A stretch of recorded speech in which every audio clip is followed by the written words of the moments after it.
Muy buenas tardes a todas y todos. Bienvenidas, bienvenidos a esta mesa de migración, mujeres y género. Les damos la más cordial bienvenida a esta tarde. Estamos muy contentas y además, bueno, por supuesto, no dejar de mencionar el agradecimiento muy grande a la doctora Hilda Monraz, a la doctora Lilia Vallardo, a todas las organizadoras de este seminario que ha sido un esfuerzo titánico y que bueno, que vemos con mucho agrado que podamos seguir impulsando estos espacios de diálogo, de intercambio y sobre todo que también visibilicemos y conozcamos el trabajo de muchas mujeres que hacemos, ¿no? Todos los días desde diferentes espacios y que bueno, que podamos seguir compartiendo. De verdad, muchísimas gracias. Y por supuesto voy a presentar de manera general a quienes nos acompañan hoy en la mesa y también, bueno, mencionar que esta mesa tuvo como principal objetivo o va a tener como principal objetivo presentar avances de investigación o cualquier referencia en torno al tema de migración y con sus diferentes interseccionalidades respecto al tema de género y también, ¿no? Mencionar que la mesa está compuesta de temas de diferentes formas de migración, como es migración internacional, pero también, ¿no? Tenemos algunas aportaciones también de migración interna y de diferentes reflexiones de este campo que en términos, digamos, también académicos ha sido reciente la incorporación de la perspectiva de género y feminista a los estudios también de las migraciones, ¿no? Por mucho tiempo, los estudios, toda la producción académica se centraba, ¿no? En los movimientos que hacían los varones, ¿no? En cómo se iban, en cómo regresaban, en qué condiciones laborales tenían en los países de destino, en fin, ¿no? Todo, por muchas décadas la atención también académica y en la producción de muchos de los estudios pues se centraba solo en este movimiento de los varones y claro, ya, también hace varias décadas empezó a visibilizar el papel de las mujeres, no solo como las que se quedaban en los lugares de origen o las madres o las abuelas que cuidaban a las hijas y a los hijos, sino también como personas con agencia, ¿no? A las mujeres con su propia agencia y su propia capacidad de decidir y de tomar decisiones dentro de los también de las motivaciones de la migración. Entonces, bueno, esto ha abierto, ¿no? Una serie de nuevas formas de mirar la migración desde la propia perspectiva de las mujeres, ¿no? Y en sus diversidades, por supuesto, complejas también. Y bueno, pues creemos que este es un buen espacio para dar cuenta precisamente de esas complejidades y de esas diversidades. Entonces, bueno, pues con mucho gusto les presento a mi colega, la doctora Selene Cruz, que es una de las coordinadoras también de la mesa y que, bueno, nos acompaña aquí el día de hoy, y a la maestra Marta Muñoz, que también es una de las ponentes que hoy tendremos en esta tarde. Y bueno, pues sin más preámbulo, vamos a comenzar con... muchas gracias, no te preocupes.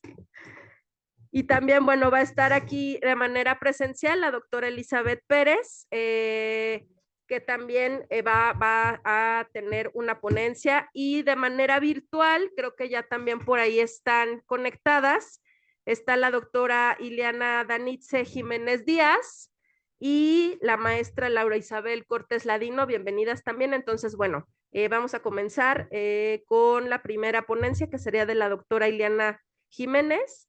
Y por favor, Selene, si nos comentas un poco del tema y la semblanza de la doctora. Muchas gracias. Bueno, la doctora Ileana Danitze Jiménez Díaz es investigadora de la Universidad Pedagógica del Estado de Sinaloa y profesora de cátedra del Instituto Tecnológico de Estudios Superiores de Monterrey. Es miembro del Sistema Nacional de Investigadores, nivel candidato, doctora en estudios regionales con énfasis en América del Norte por la Universidad Autónoma de Sinaloa, maestra en Ciencias Sociales con especialidad en Desarrollo Social y Trabajo por la Universidad de Guadalajara. Cursó la licenciatura en Estudios Internacionales en la Universidad Autónoma de Sinaloa y bueno, sus líneas de investigación giran en torno a lo que viene siendo el retorno, los jóvenes y el género. Y le vamos a dar la palabra a la doctora. Adelante, doctora Iliana. Muy bien, buenas tardes. ¿Se me escucha bien? Sí, excelente. Primero que nada, me gustaría mucho agradecer el espacio para poder presentar este trabajo acá con ustedes y también el espacio que presencialmente están ustedes teniendo allá, que seguro estoy que desde el día de ayer están trabajando arduamente.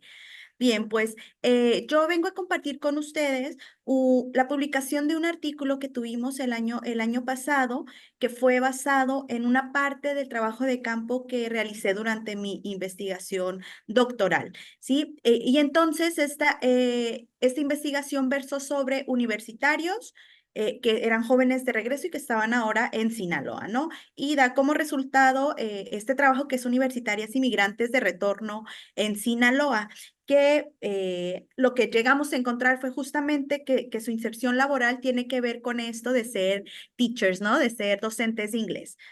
Entonces, el objetivo principal que se buscaba era explorar las experiencias de un grupo de jóvenes universitarias que llegan a vivir a Culiacán, vivir y estudiar en Culiacán después de estar viviendo y también estudiando en Estados Unidos, para de esa manera poder entender cómo logran desarrollarse en dos sociedades, pero también en dos sistemas educativos diferentes y cómo estas experiencias influyen en la construcción tanto de su identidad, de su capital humano y de su inserción laboral, ¿sí? Nuestra hipótesis versaba sobre que las universidades dan a los jóvenes distintos tipos de capital que les permiten irse adaptando a estos diversos ámbitos de los que forman parte. Entonces, basándonos en eso, nos dimos a la tarea de buscar como cuál era el contexto en el que retornaban estos jóvenes y nos basamos mucho en la idea de que la juventud es un constructo social, ¿no? Y que depende entonces desde estos diferentes espacios que los estamos intentando investigar o desde donde estamos intentando que revivan estas vivencias, estas experiencias. Entonces, los jóvenes son distintos de acuerdo a los espacios donde se desarrollan, si tienen o no tienen educación superior, en dónde trabajan, pero también son diferentes entre sí, o estas jóvenes en especial son diferentes a sus pares que no tuvieron la oportunidad o no tienen esta experiencia de la migración. Estas jóvenes tienen un primer encuentro educativo con el sistema escolar estadounidense que las dota de diferentes códigos culturales, ¿verdad? Ciertos valores y crecen y se desarrollan en un contexto migratorio marcado, por un lado, por políticas antimigrantes que les dificultan la vida social, educativa, ¿sí? Y por otro lado, algunas de estas jóvenes padecen de la deportación propia o de alguno de sus familiares y otras de ellas regresan a México intentando cumplir una especie de sueño mexicano, ¿no? En donde la calidad de vida y el acceso a oportunidades es mayor que si se quedasen en Estados Unidos. Entonces, ¿quiénes son las jóvenes de nuestro estudio? Son jóvenes que tienen experiencias escolares y sociales en ambos países, son bilingües, su primera lengua es el español, pero sobre todo son jóvenes biculturales, ¿no? Lo que llegamos a encontrar o la problemática que se construye es que creemos que las universidades son este primer encuentro que tienen las jóvenes con esta enmarcación de códigos socioculturales de la sociedad receptora, que en este caso es la sociedad sinaloense, y también es acá donde identificamos que donde pudieran encontrar mayor problema o un mayor reto, dado que la Universidad Autónoma de Sinaloa en este caso es una universidad pública, entonces no habría como mayor problema de ingresar, pero donde podría haber como un mayor reto sería en el mercado laboral, dado que no está preparado para recibir a estos jóvenes a causa de esta mayor inclinación de las actividades del sector primario y del terciario, pero que son de baja cualificación Y a esto le agregamos otra complicación, que es este ambiente de violencia, que es permanente en el estado de Sinaloa desde 2008 y que afecta directamente a los jóvenes, ¿sí? Y que actualmente, en el momento que estamos nosotros acá reunidas de manera virtual, estamos también los ciudadanos de esta ciudad bajo este contexto de violencia, ¿no? Pero bueno, sigamos. Entonces, para poder investigar o para poder abordar a estos jóvenes lo hicimos a través del transnacionalismo, dado que nos dábamos cuenta y veíamos un poco en el acercamiento con ellas que estas jóvenes tienen distintas maneras de ser, ¿sí? O sea, que tiene que ver con esas prácticas y las relaciones sociales que siguen teniendo con las personas que se quedan del otro lado de la frontera, pero también distintas maneras de pertenecer, es decir, desde la música que escuchan, desde los gustos, desde la manera de pensar que traen estas jóvenes es diferente a los pares con los que se codeaban dentro de la universidad, ¿no? Hacen uso de redes y habilidades biculturales para poder evitar ciertas desventajas estructurales de las sociedades que les recibieran, ya sea si están en Sinaloa, la información de parte de sus familiares o de sus compañeros para poder acceder o no a cierta información o a ciertos programas, ¿sí? Por el contrario, si regresan a Estados Unidos, no pierden este contacto con amigos o familiares que se quedan del otro lado para poder tener quien les reciba si buscan regresar, ¿no? Eh, y estas jóvenes tienen en mente siempre esta disyuntiva entre permanecer acá en Sinaloa o acá en México, ¿no? O hacer una remigración y volver a buscar otras oportunidades en Estados Unidos. Y esto lo hacen basado en sus experiencias escolares, en sus experiencias laborales, ¿sí? Y pueden decidir hasta cierto punto dónde puede irles mejor, dónde tienen mejores oportunidades.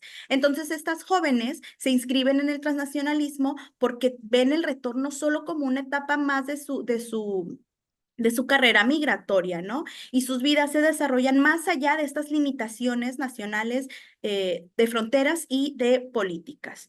En cuanto a la metodología que utilizamos, ya les comentaba yo hace unos momentos que fue parte de una tesis doctoral, fue la tercera etapa metodológica de la tesis doctoral y previo a ello habíamos hecho una encuesta en la universidad, entrevistas y la etapa final como para poder lograr triangulizar todos los datos fue precisamente un grupo de discusión donde las jóvenes fueron quienes participaron, ¿no? Y tenemos en este pequeño grupo de discusión 2 estudiantes que estaban en el último año de la licenciatura y 2 egresadas de la carrera que ya habían conformado una familia propia, ¿no? Los temas generadores de este grupo de discusión versaban sobre qué experiencias habían tenido en el aula, sobre sus prácticas transnacionales, sobre el idioma inglés y cómo veían ellas, el mercado laboral, ¿no? Un poco aquí están las características de estas jóvenes. Como podemos ver, 2 de ellas están en edad de 22 años, ¿sí? Pero la diferencia acá es en los años vividos en Estados Unidos. La primer joven vivió 18 años en Estados Unidos, la segunda joven 5, otra de ellas 14 años y una de ellas 4 años. Entonces podemos ver ahí que incluso en los años vividos en Estados Unidos son diferenciadas las experiencias de estas jóvenes, ¿no? Y como les comentaba, 2 estaban con estado civil de solteras y estaban recién egresadas o estaban por egresar de la universidad y 2 de ellas ya estaban graduadas, ¿vale? Y nos gustaría, nos gustaba la idea de poder tener experiencias de las jóvenes durante la educación superior, pero también después de la educación superior para ver cómo avanzaban en esto del mercado laboral, ¿no? Entonces, lo que hicimos acá para esta presentación es rescatar algunos de los testimonios de las jóvenes para poder presentárselos acá, ¿no? En cuanto a las experiencias en el aula, las jóvenes nos platican, por un lado, aquellas que les fue muy bien y que pudieron aprender y adquirir mucho conocimiento y aprovechar su experiencia migratoria dentro de su formación profesional, pero por el otro lado tenemos también a jóvenes que llegan, ¿sí? Y buscan ingresar a la universidad, pero dado que la mayoría de su vida estuvieron en Estados Unidos, el llegar a la universidad y buscar estudiar una licenciatura como biomedicina, por ejemplo, le resultaba completamente difícil, ¿no? Leeré por acá el testimonio de una estudiante. Dice, fue difícil adaptarme a los maestros, no sé si fue mi facultad o si es la UAS, la Universidad Autónoma de Sinaloa, que, que parecía para ella que era muy autodidacta, ¿no? El idioma se me dificultaba mucho. Hasta hace un año, creo que un profesor me dijo, ya estás en segundo año, no estás para batallar con las palabras. Y ahorita que voy en cuarto, todavía hay palabras que se me va el rollo, ¿no? Dice, o sea, es difícil para ellas recibir educación y especialmente con estos conceptos y palabras especializadas que vienen con la ciencia, ¿no? Y que vienen con el estudio de algo como biomedicina, ¿vale? En cuanto a las experiencias transnacionales, logramos identificar dos grupos, aquellas que tienen doble nacionalidad y que pueden ir y venir a Estados Unidos y aquellas que no la tienen y que no tienen tampoco tramitada su visa, ¿no? Entonces, aquellas que pueden ir y venir a Estados Unidos, lo que comparten es que para ellas es difícil sentirse completamente mexicanas, ¿no? Me permito leerle el testimonio. En mi caso, me cuesta trabajo sentirme mexicana. Para mí era, tú no eres mexicana y cuando estoy aquí es, tú no eres gringa, ¿no? Porque no estás allá. Entonces es como, para ella era difícil conciliar estas dos partes de su identidad, ¿no? Dice que ya sé que se nacionaliza mexicana, pero que aún así le cuesta trabajo y que no ha podido como sacar su acta ni su pasaporte porque de repente le cuesta aceptar que es también mexicana, ¿no? Dice, tengo la mitad del tiempo 14 años en Estados Unidos y la mitad del tiempo 15 años estando acá en México. Entonces, eh, podemos ver cómo la identidad de estas jóvenes también se encuentra como fragmentada en este sentido, ¿no? Y quienes no cuentan con doble ciudadanía viven las tradiciones y valores que aún, porque aún conservan estas experiencias que les están presentes cotidianamente. Entonces, comenta por acá otra de las jóvenes, fui parte de tener una experiencia de estar en otro lugar y se puede decir que con el tiempo que estuve viviendo ahí, sí eres parte de algo, alguna parte de ti es también parte de ese lugar, ¿no? Eh, Sin embargo, también el no tener doble ciudadanía y estar residiendo acá en México es difícil para ellas, dado que, como nos comenta otra de las jóvenes, una desventaja que yo creo es que realmente no encajo ni aquí ni allá, ¿no? Uno por más que trate, siempre siente que extraña un lugar más que otro. Entonces, vuelve y refuerza esta visión de que no encuentran cabida ni en México ni en Estados Unidos. En cuanto a la inserción en el mercado laboral y el idioma inglés como capital humano, vemos aquí que gracias a estas experiencias migratorias, algunas de estas jóvenes deciden cuál va a ser su carrera profesional, ¿no? En este caso, para mí, si no hubiera sido la experiencia migratoria, ni la maestría, ni el doctorado habrían sido igual, porque ambos trabajos los he hecho en este tema. Me despertó un interés académico. Sí, obviamente también el idioma, pero al leerlo y al trabajar digo, esta soy yo y esto también me pasó, lo resignifiqué, nos comparte una de las jóvenes. Entonces, eh, no nada más es que las jóvenes se quedan con el idioma inglés como capital humano, sino que además trae con ellos intereses personales y pasiones por actividades que consideran que de otra forma no habrían adquirido. Voy a adelantarme un poquitín porque no sé cómo, cómo voy de tiempo.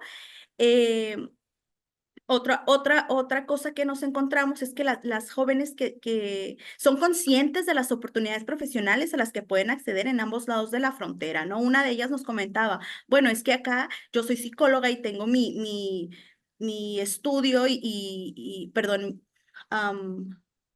consultorio. Tengo mi consultorio, ¿no? Y siento que si me voy y nos vamos con mi familia, aquí tenemos una buena vida e irme significaría como volver a revalidar todo y que no está asegurado para ella tener la calidad de vida que tienen acá. Entonces son un tanto conscientes de qué oportunidades tienen en ambos lados de la frontera, ¿no? Sin embargo, la migración les deja con esta herramienta que les permite acceder a información que de otra manera no podrían. A lo largo de la licenciatura comentan que, bueno, a diferencia de sus compañeros, ellas podían leer sin problema estos artículos académicos y tenían acceso a otros recursos que los compañeros, ¿no? En cuanto al idioma. Y también les permite un primer contacto con el mercado laboral y una mente más abierta. Entonces, lo que comparten estas jóvenes es que todas en algún momento fueron maestras de inglés, ¿no?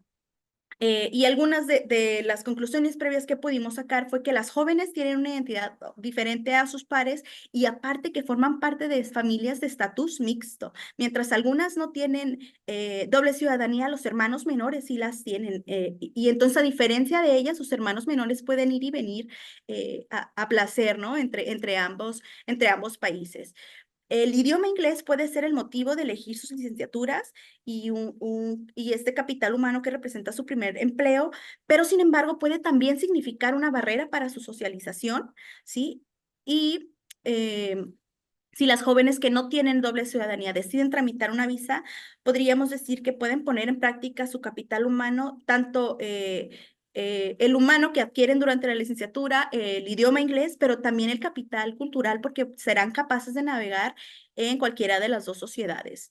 Ya comentábamos, ¿no? Que las 4 jóvenes habían sido teachers, pero el problema aquí versa en que consideramos que ingresar al mercado laboral como maestras es una buena oportunidad, sí, pero las jóvenes no se muestran como interesadas en ser teachers de inglés por el resto de su carrera profesional, dado que se prepararon para otras cosas, ¿no?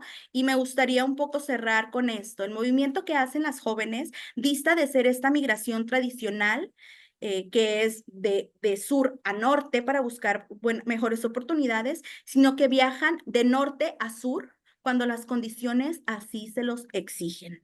Y si me permiten, comparto con ustedes un QR por quien guste consultar el artículo del que les comentaba que pudimos ya publicar en este tema y no me queda más que agradecerles por su atención. Espero no haberme pasado del tiempo y no haber hablado tan rápido y que se entendiera un tanto lo que quería expresar acá. Muchísimas gracias. Una, dos, tres. Muchísimas gracias, doctora Ileana. Sí, no, es perfecto. Muy, muy bien con el tiempo. Te agradecemos muchísimo y bueno, vamos a tener un espacio para poder dialogar, ¿no? Al final de las presentaciones. Así que bueno, no nos vamos a tardar en la siguiente presentación, que sería de la doctora Elizabeth. Hasta 20 minutos y bueno, mi compañera, la doctora Selene, va a leer un poco de tu semblanza. Muchas gracias. Bueno, la doctora Elizabeth Pérez Márquez es doctora en Antropología Social por el CIESAS Occidente, es profesora de la Universidad de Guadalajara en el sistema de Universidad Virtual en la licenciatura en Gestión Cultural. Asimismo, es profesora en el Departamento de Estudios Centroamericanos y Transfronterizos de California University. Le vamos a ceder la palabra. Muchas gracias. No sé si me escuchan, pero yo creo que sí, ¿verdad? Bueno, pues muchas gracias por aceptar mi ponencia. Este trabajo para mí es el primero de ojalá muchos que vienen ahora que quiero de nuevo regresar a México en términos académicos, ¿verdad? Entonces les agradezco muchísimo que su paciencia y pues la oportunidad de estar en este foro tan interesante, ¿no? Para discutir los temas que nos interesan a las mujeres y a los hombres a veces, ¿no? Bueno, mi ponencia, este trabajo que yo traigo aquí para presentar son resultados previos de un trabajo mucho mayor que estaba realizando, ya estoy en el análisis, el año pasado y este año en el Valle de San Fernando, que es el área metropolitana de Los Ángeles. Entonces, yo me interesé por este tema porque estuve trabajando como supervisora de promotoras de salud en una clínica comunitaria que atiende a migrantes. centroamericanos o latinos, ¿no? Como nos quieren llamar. Entonces, bueno, la experiencia fue muy, muy buena, muy enriquecedora. Entonces dije, bueno, hagamos algo más allá de un trabajo, digamos, de distribuir información, ¿no? Vámonos a la investigación y a la producción de talleres. Entonces, bueno, estuvimos trabajando con 8 promotoras de salud que son especialistas en migración, violencia, depresión y enfermedades mentales. Y también, bueno, promovían derechos de inmigración, ¿no? Que es una parte fundamental en esta clínica que estuve elaborando por año y medio, ¿no? Entonces, bueno, voy a leer un poquito y voy a ir explicando también las diapositivas solo como para ilustrar de qué quiero hablar aquí, ¿verdad? Entonces, bueno, mi trabajo es, como se llama, un acercamiento a las violencias y salud mental en mujeres mexicanas y centroamericanas en el Valle de San Fernando. Entonces, ¿me puedes poner la siguiente, por favor?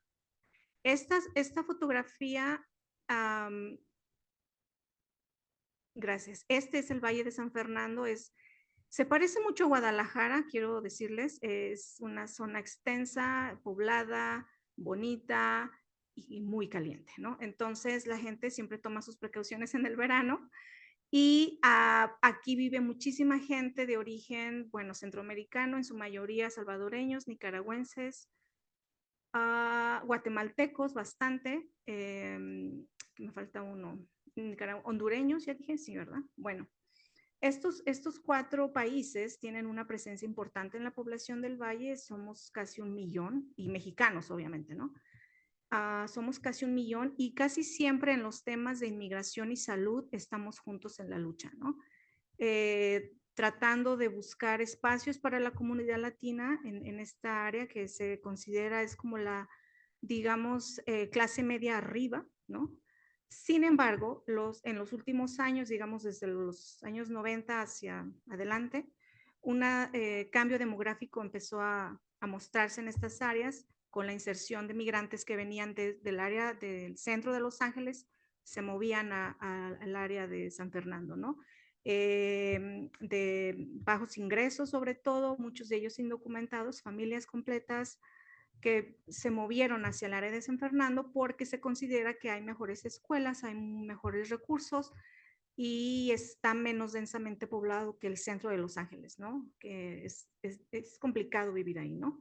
Bueno, entonces comienzo a leer. Las migraciones recientes entre el sur y el norte han provocado además una creciente ola de prácticas de exclusión y racismo que se expresa en trámites burocráticos, por ejemplo, para los migrantes que vienen del sur de México, Centroamérica específicamente, quienes buscan recientemente asilo político, ¿no? Es lo que Sajak Valencia llama el capitalismo gore, donde el narcotráfico se ha apoderado del Estado y de las administraciones públicas y municipios a lo largo y ancho de México y Centroamérica. Los efectos de este capitalismo también han mostrado los cuerpos humanos que se convierten en mercancías y niveles de violencia. De violencia hasta hoy, hasta entonces, visto solo en las salas de cine, ¿no? Hoy los podemos ver en las calles, en los parques, en las carreteras, ¿no? De acuerdo con Valencia. Pero, a pesar de todos, hay bastante posibilidades de una vida mejor. Miles de personas, como ya sabemos, se trasladan por México en busca de un mejor futuro. Entonces, lo que tenemos aquí son migraciones hondureña, salvadoreña, nicaragüense, y con sus respectivas olas migratorias, ¿no? Aquí quiero profundizar un poco porque siento que la migración mexicana ha estado ampliamente documentada desde el 1929, por ejemplo, ¿no? Entonces quisiera hacer énfasis más en la migración centroamericana y cómo confluyen en el mismo espacio público del valle, ¿no? De los vecindarios de esta zona. Entonces, si durante los años 60 y 70 los procesos de diversificación de las economías, el desempleo y despojo fue la constante en los países centroamericanos, en los 80 la guerra civil es auspiciada por el Estado norteamericano, quien en su búsqueda por detener el comunismo invadió y promovió las guerras a través de los estados en la región, ¿no? Sobre todo Guatemala, El Salvador y Nicaragua. El resultado fue el genocidio aquí tenemos un poco de las zonas urbanas.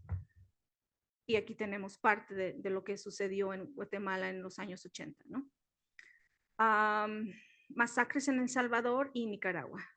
Además de los problemas que hoy tienen con extracción de recursos naturales en Honduras y otra vez en Nicaragua y en Guatemala, ¿no? Por mencionar algunos factores. Bueno, de manera que el conjunto de todas estas poblaciones se unen en el mismo tono y van creando una configuración cultural diferente en ciudades como Nueva York, Washington, New Jersey, Los Ángeles, San Francisco, Austin, Houston, Nueva Orleans, Miami, etcétera, ¿no? Entonces, la presencia latina, como nos llaman, es mucho más fuerte hoy, ¿no? Y están en búsqueda, bueno, del voto, ¿no?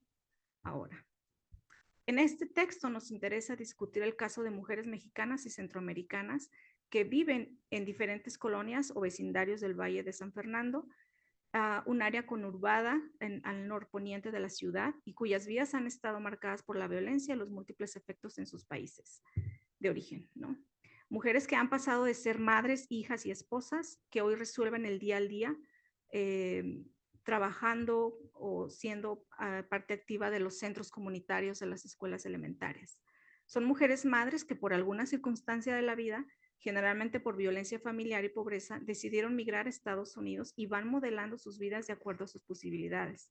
Mujeres originarias del sur de Jalisco, norte y centro de México, San Pedro Sula, Honduras, Managua, Nicaragua, Santa Ana, El Salvador, San Marcos, Guatemala, quienes semanalmente se reúnen en las mañanas en los centros de padres de las escuelas elementarias, que aquí serían como las primarias, para recibir información, tomar clases de computación, de salud familiar, cuidados personales y ayudar a organizar actividades y eventos en las escuelas primarias.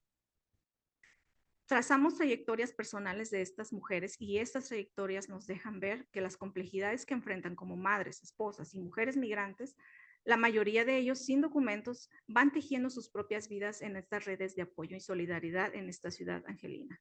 Para nosotros es importante mostrar además que los efectos post-pandemia de COVID-19 en las vidas y en la salud mental y cómo a partir de las sesiones grupales sobre violencia y sus múltiples vertientes se organizaban en los centros de padres de 3 escuelas donde estuvimos trabajando por 6 meses intensamente, abrieron sus cajas de Pandora para mostrarnos sus tiempos biográficos, ¿no? Esta ya es parte de mi trabajo, cómo organizar todas las vidas de estas mujeres. Entonces, lo que fui tejiendo con mi equipo de trabajo era organizar sus tiempos biográficos a partir de lo que ellas consideraban como el turning point que Elder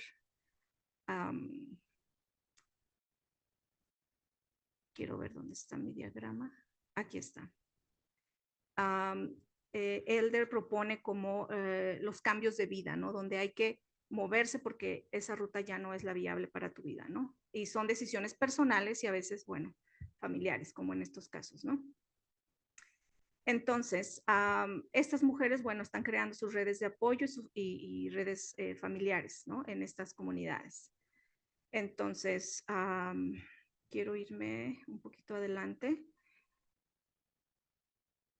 Los casos de las migraciones centroamericanas, sobre todo, tuvieron su presencia en los años 40 como una migración inicialmente económica, ¿no? Personas que venían con documentos a trabajar en el empleo y ensamblaje de aviones durante la Segunda Guerra Mundial. Muchos trabajaban como soldadores, cocineros, mantenimiento, limpieza y otros, ¿no? Después, con la guerra, en los años 80, muchos migraron, pero su estatus ya no fue como migrante económico, fue como migrante en búsqueda de asilo político, ¿no? O salvar sus vidas, ¿no?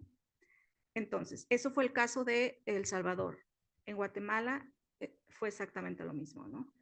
Si durante los años 40 Guatemala también tuvo un programa bracero similar al que tuvimos aquí en México, en los años 80, otra vez, búsqueda de asilo político, ¿no? Y refugio. Miles buscaron y llegaron a Estados Unidos de manera indocumentada. El caso de la migración nicaragüense y hondureña, el impacto de la industria bananera durante los años 50 en toda la costa atlántica, impactó de manera brutal las economías locales, ¿no? Generando explotación masiva, y cientos de familias sin hogar, cuasi esclavos de las fuerzas de la Banana Republic. Y entonces con eso la migración hondureña se hizo muchísimo más fuerte, ¿no? Durante los años 50 y adelante.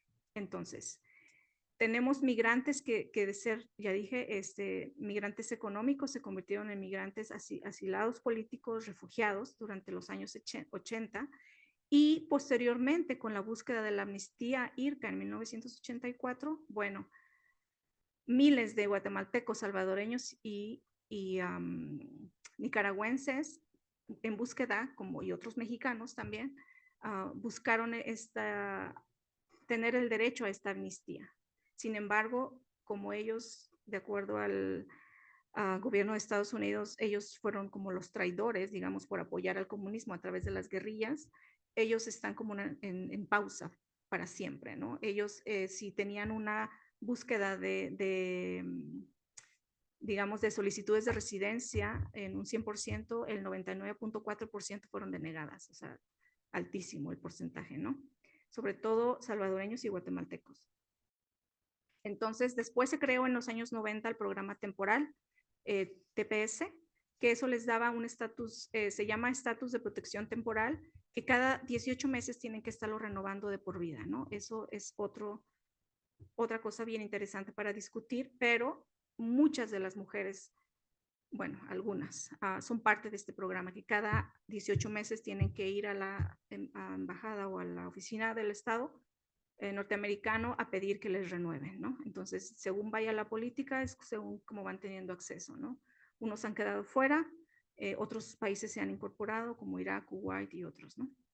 En fin, ahora voy al punto que me tiene aquí, es hablar de las mujeres, ¿no? Bueno, sabemos que en la discusión global de las migraciones de las mujeres, hablamos de maternidades, cuidados en la transnacionalidad y otros muchos temas a nivel global, ¿no? Eso creo que todas lo sabemos, entonces no quiero ir mucho por ahí. Pero lo que yo quiero presentar aquí es que en un plano más amplio, digamos, lo que a mí me impactó muchísimo como investigadora, digamos, fue esta experiencia de compartir la misma situación de las mujeres, no importaba si fueran mexicanas de la Huerta, Jalisco, o de Zitácuaro, Michoacán, o Culiacán, Sinaloa, la violencia era el fondo de todas, ¿no? En este estado, como digo, de narcoviolencia. Entonces, para mí fue muy ilustrador y para discutir, por ejemplo, hoy, estos estados de violencia que tenemos, sea en donde sea, ¿no? Están compartiendo esa misma situación y para mí fue una línea muy interesante de abordaje. Y además de esto, fue el trabajar en grupo. Hicimos más de 120 entrevistas, hicimos 50 o 52 grupos focales en cada sesión. Las mujeres iban hablando de sus temas, que eran sus temas relevantes en su agenda, ¿no? Aquí creo que los tengo ilustrados, ¿verdad? Esta es parte de pues, mi metodología, el turning point, la construcción cultural de la edad, ¿no? Que eres de infancia y directamente pasas a la adultez, ¿no? Sobre todo si vienes de un extracto rural o de bajo ingreso, de baja escolaridad, directamente te pasas de ser niña de 14 a madre de 15, ¿no? Entonces, eso para mí fue como importante aclarar. ¿Y por qué se vinieron a los Estados Unidos, a California, ok, oh my God. Entonces, bueno, ese es como lo importante para mí aquí, ¿no? Y cómo su adultez la viven en la diáspora, ¿no? ¿Qué cosas ellas están haciendo, viviendo en comunidad latina o centroamericana o de vecindad, que ellas están generando redes de apoyo y solidaridad? Lo que a mí me impresionó mucho es esta necesidad que ellas tenían de abrirse a la discusión. Para mí inicialmente buscar los espacios en las escuelas elementarias, pues fue así literal, ir a tocar puerta. Mira, tengo este servicio en mi clínica, dame chance de darte un taller sobre, no sé, cuidado de infantes o inmigración, derechos, la actual reforma de la ley, ¿no? Para la comunidad. Y de ahí vimos con mis compañeras de trabajo que era una necesidad constante de estar hablando de lo que me pasó cuando vivía en Centroamérica, lo que me pasó cuando vivía en Culiacán, lo que me pasó cuando vivía.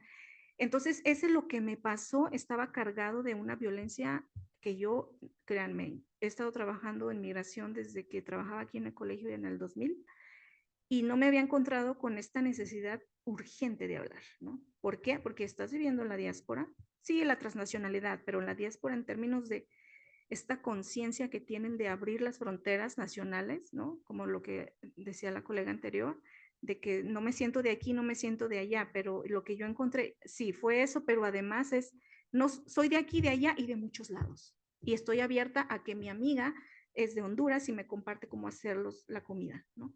O el plato guatemalteco de Los Altos, y yo lo estoy haciendo en mi casa y soy mexicana de Culiacán, ¿no? Es esta interacción cultural que va más allá de los nacionalismos, que a mí me parece fascinante explorar y discutir, ¿no? No sé si tengo un minuto más. Sí, ok, gracias, gracias, gracias. Entonces, lo que me encontré, miren, este es como un ejemplo de lo que hacíamos, ¿no? Al principio de los talleres, 8:30 de la mañana, a las 10 estábamos fuera. Con el paso del tiempo, teníamos más de 30 asistentes a los talleres y no nos íbamos hasta mediodía.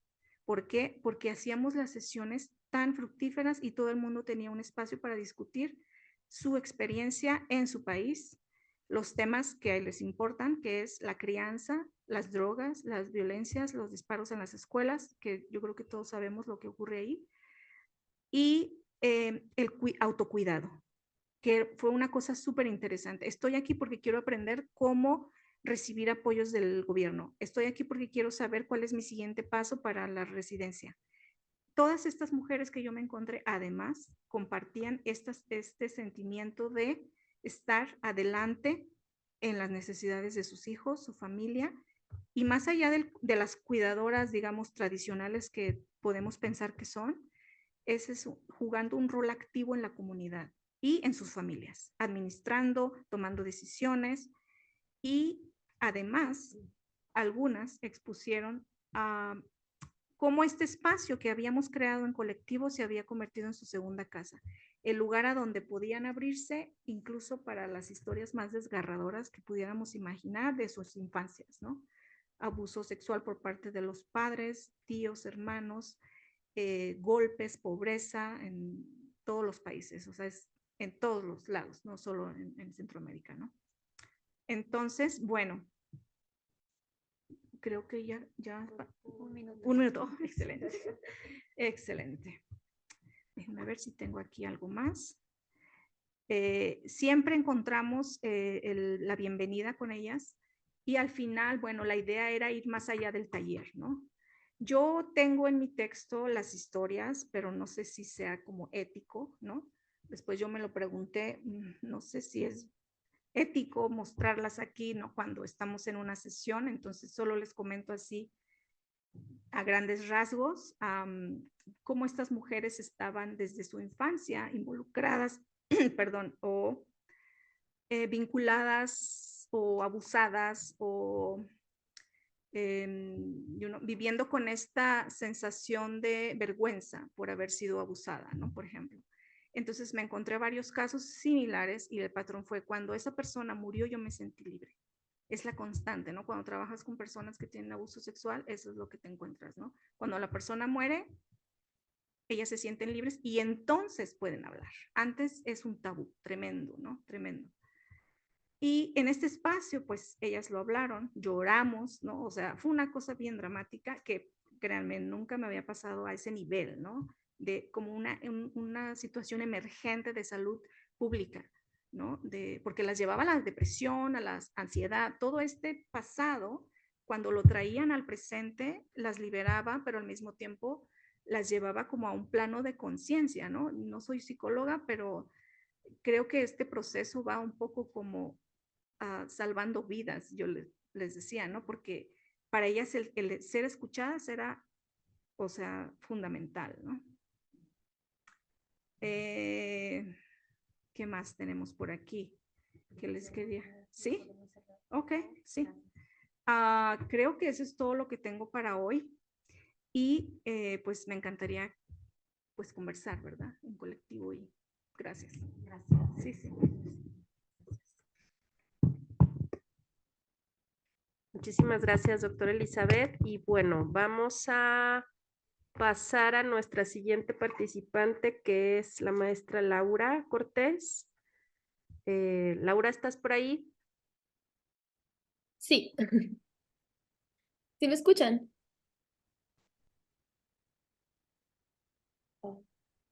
¿No me escuchan?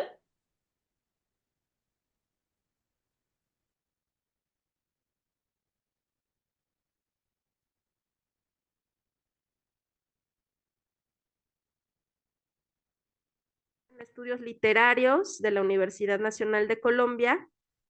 Cursó el programa de la especialización en estudios de género en el 2020 en la Universidad Pedagógica Nacional, sede Guadalajara.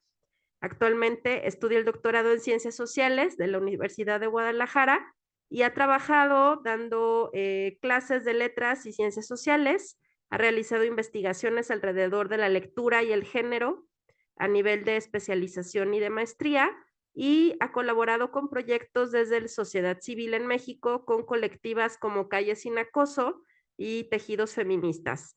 Actualmente es integrante fundadora de Caminantas, que es una red para mujeres migrantes que viven en el área metropolitana de Guadalajara, donde se desempeña como coordinadora de vinculación y comunicación. Muchísimas gracias, Laura. Adelante. Muchas gracias a ustedes por la invitación. Bueno, la ponencia que quiero exponer el día de hoy es un tema bastante personal y está enmarcado en mi investigación doctoral, que también es un tema personal sobre la integración de las mujeres migrantes y refugiadas latinoamericanas en el área metropolitana de Guadalajara. Si bien mi investigación doctoral es un poco más amplia, el tema de la hipersexualización de las mujeres colombianas ha sido una constante que ha aparecido tanto a lo largo de la investigación y la revisión a la presentación. Yo entendí que la van a...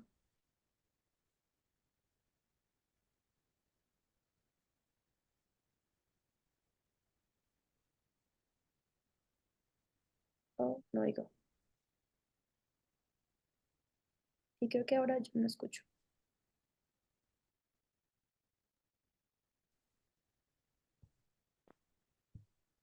Bueno, si la tienes a la mano, la puedes compartir, si no, Ya van aquí. Ya, sí, ya la tienen.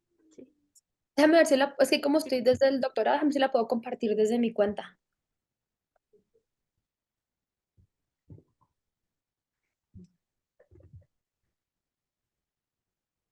Sí, se llama hipersexualización. De las migrantes colombianas en México.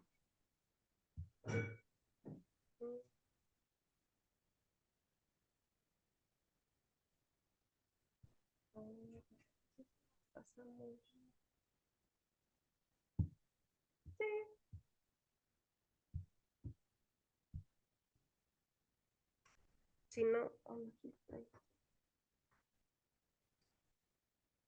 A ver si... ¿o te la paso de nuevo? Igual déjame si la puedo... Si la puedo...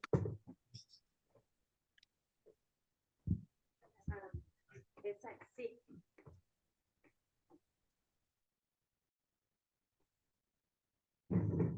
Laura, tienes tu micrófono apagado. Ah, sí. ¿Está bien? Ah, Sí, listo. ya está aquí la presentación, Laura. Ahorita.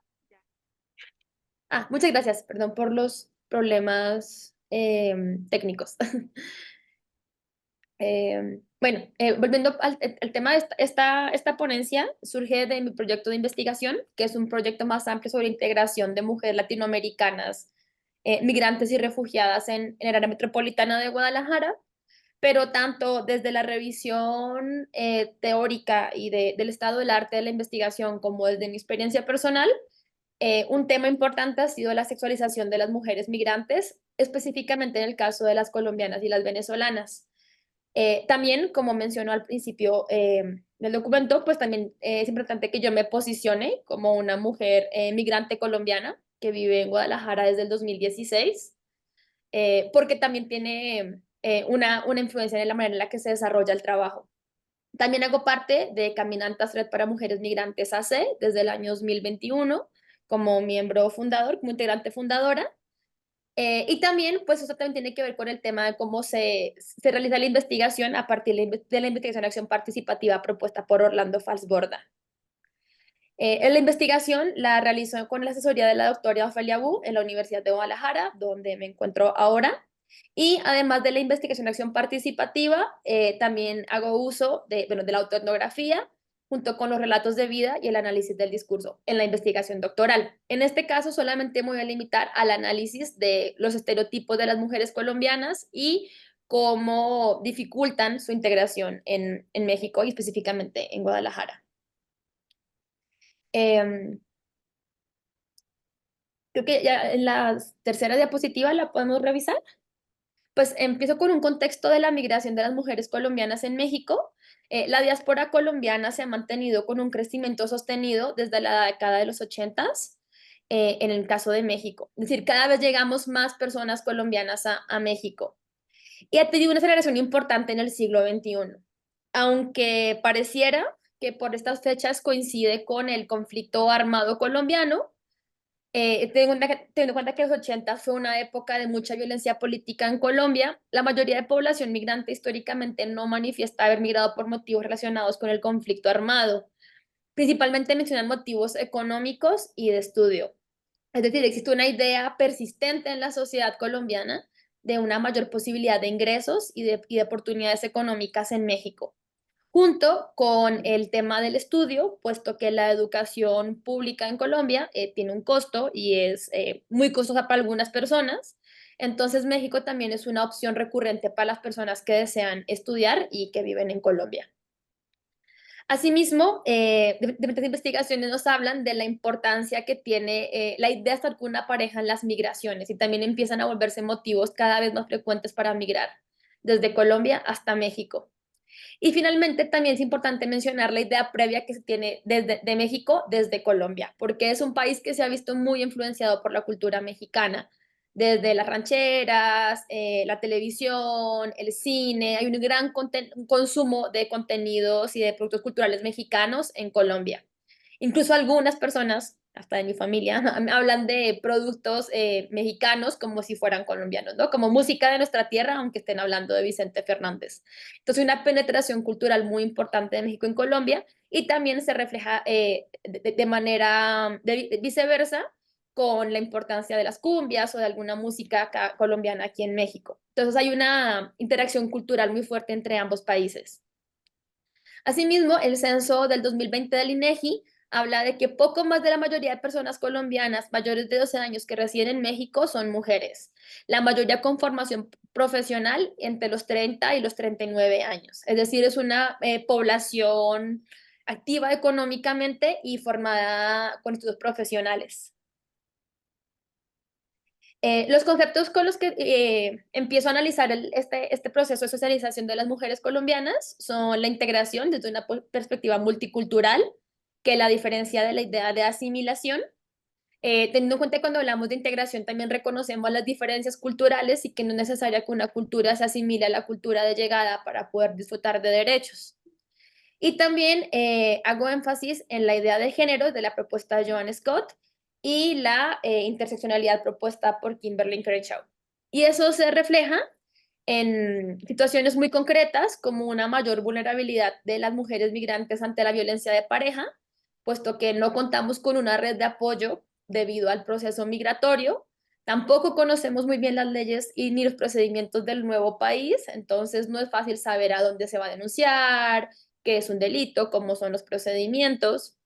También muchas mujeres migrantes dependemos legalmente o económicamente de nuestras parejas, tanto por los permisos de residencia como por el hecho de que un permiso de residencia por vínculo familiar aquí en México no incluye un permiso de trabajo.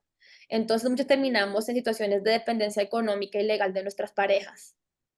Asimismo, las madres migrantes también rara vez tienen un apoyo familiar en sus trabajos de cuidado de los infantes. Entonces, esta situación en la que se intersecciona la migración y el género nos da cuenta de un panorama muy concreto que también se enfoca en el caso de las mujeres colombianas, venezolanas y cubanas con la hipersexualización. Entonces, para analizar este contexto, hago uso de la investigación de acción participativa y la autoetnografía. La metodología realizada en la investigación se basa en el diario de campo y se complementó para este artículo con una encuesta a 17 mujeres colombianas que han migrado a México desde diferentes lugares como el Eje Cafetero, el Cauca, pero principalmente Bogotá, y principalmente mujeres que viven en el área metropolitana de Guadalajara. Asimismo, hay una observación participativa con muchas de las mujeres con las que coincidimos en el espacio de caminantas, puesto que también fomentamos la integración de una red de apoyo entre mujeres migrantes y refugiadas. Entonces, también en el diario de campo se recogen muchos de estos testimonios de estas mujeres con su autorización y también con la revisión a los medios de comunicación. Entonces, a partir de esta metodología, primero hago una exploración del imaginario social de las colombianas en la prensa en México. Y con imaginario social hago referencia a este esquema de referencias o un conjunto de representaciones colectivas que existen pues, sobre una cultura dentro de cierto contexto, ¿no? Entonces también hago referencia a la idea que existe popularmente en México sobre Colombia. Y entonces hago un análisis de pues, qué elementos y qué estereotipos conforman este imaginario social sobre Colombia en México. Eh, y también hablo con muchas de las mujeres sobre cómo perciben estas diferencias entre Colombia y México, principalmente con los roles de género y los imaginarios y las prácticas. Por ejemplo, una de ellas muy visible es el baile, ¿no? Como el baile significa cosas diferentes en Colombia y en México, y eso, aunque pareciera un detalle cotidiano, tiene una afectación en la manera como se integran en la sociedad. Y en ese sentido, los estereotipos por parte de México, de personas mexicanas hacia las personas colombianas, principalmente están caracterizadas por el narcotráfico y la prostitución. Y otro elemento muy recurrente de esos estereotipos de Colombia en México es que las colombianas son mujeres muy guapas y también tenemos una sexualidad, pareciera que tenemos una sexualidad más abierta o más pasional, como una idea de que las colombianas están más abiertas sexualmente que las mujeres mexicanas. Y eso se nota, por ejemplo, el cubrimiento mediático. Hago una revisión de los casos de diferentes feminicidios, como los de Ana María Serrano, Stephanie Magón, Sara Bonilla, Alejandra Pulido y Mile Virginia Martín. El caso, sobre todo me enfoco en esos casos de Stephanie Magón y Mile Virginia Martín, porque tuvieron más cubrimiento mediático.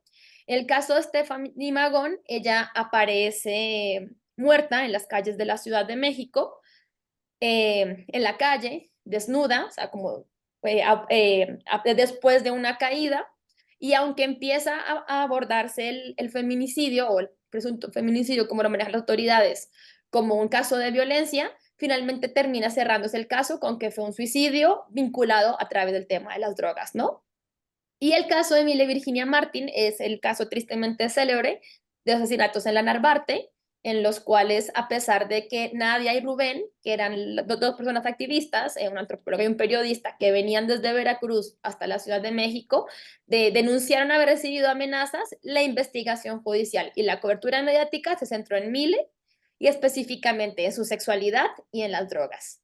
Entonces, esta sexualidad femenina y constante referencia a las drogas aparece como los ejes de este estereotipo que se forma de las colombianas. Además, específicamente, sobre todo en el caso de Mile, hubo una estigmatización en función de su estatus migratorio.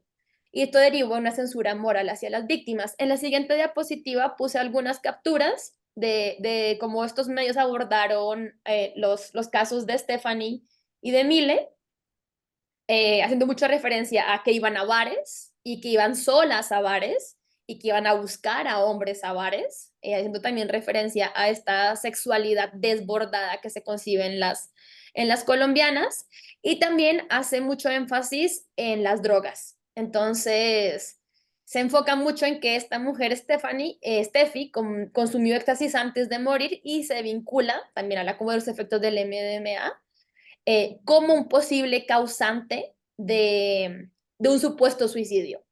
A pesar de que incluso las autoridades judiciales en la Ciudad de México en un primer momento mencionaron que el cuerpo de Stephanie tenía huellas de violencia, después simplemente cambia la narrativa y se enfoca en sus fiestas, en las drogas, en que estaba desnuda, en que era muy guapa, igual que en el caso de Mile, ¿no? Entonces vemos que una de las personas detenidas en el caso de la Narvarte, que es Abraham Torres Tranquilino, pues está vinculado con la colombiana a partir de un interés sexual. Entonces, hay un documental muy interesante en Netflix sobre el caso de la Narvarte, en el que exploran de esta manera, como pues esta hipersexualización de Mile funciona como una manera de desviar la atención de las amenazas que habían sufrido desde el gobierno de Javier Duarte, Nadia y Rubén Espinosa. Nadia Vera y Rubén Espinosa. Entonces, después de esta revisión de las notas de prensa, también utilicé una encuesta con estas 17 mujeres colombianas y también realicé como una observación en redes. En el caso de las personas colombianas es muy común que tengamos muchos grupos, tanto físicos como digitales, de apoyo. Y en estos grupos es muy común ver a hombres buscando mujeres colombianas o comentando publicaciones de mujeres sobre trabajo y regularización con comentarios sexuales, ¿no? Tipo, busco una colombiana entre 18 y 38 años, tráeme una novia colombiana, yo busco esposa, escríbeme. Yo tengo una carpeta titulada Señores Horribles en las que tengo como unas 11 capturas de pantalla, casi todas hacia mujeres colombianas, algunas venezolanas y algunas menos centroamericanas, de estos hombres buscando mujeres en situaciones de vulnerabilidad migratoria o estatus migratorio para ofrecer algún tipo de intercambio por favores sexuales. Sin embargo, es importante mencionar, y esto lo identifiqué mientras redactaba este artículo, que existe una normalización de esa sexualización en la misma población colombiana. O sea, la misma sociedad colombiana normaliza esta hipersexualización de sus mujeres.